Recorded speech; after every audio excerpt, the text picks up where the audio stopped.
Hello বন্ধুরা, অনেক দিন ধরে কোনো ভিডিও পোস্ট করা হয় না বলে আজকে ভাবলাম তোমাদের সাথে এই ভিডিওটাই শেয়ার করি।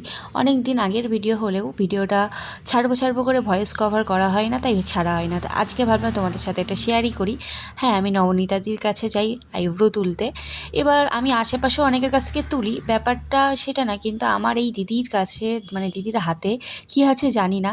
আইব্রো তুলতে গেলে প্রত্যেকটা মেয়েই যেন কম বেশি খুবই লাগে, কিন্তু এই দিদির কাছে আমার একটুও লাগে না। আমার কেন, অনেকেরই কম লাগে, তাই জন্যে আমার এই দিদির কাছে যাওয়া, দিদির হাতের কাজও আমার খারাপ লাগে না, খুব ভালো লাগে। আমি বলছি না আশেপাশে সবার হাতের কাজ খারাপ, ওই জায়গায় আমি তুলনা করতে চাইছি না কাউকে, কিন্তু আমি যেখানে যাই মোটামুটি আমার ভালো লাগে বলেই অবশ্যই আমি যাই। আর আমি পার্লারে একটা এই কারণ ছাড়া কখনোই যাই না। তো আমার মতো কে কে নবনীতাদির কাছে কম লাগে বলে যাও জানিও। আর আমার কিন্তু দিদির হাতের কাজ ভালোই লাগে।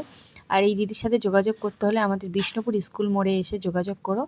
আর দিদির নাম্বার চাইলে কমেন্ট করো, নাম্বার দিয়ে দেওয়া যাবে। আমার তো খুব ভালো লাগে, তোমাদের কেমন লাগে জানিও।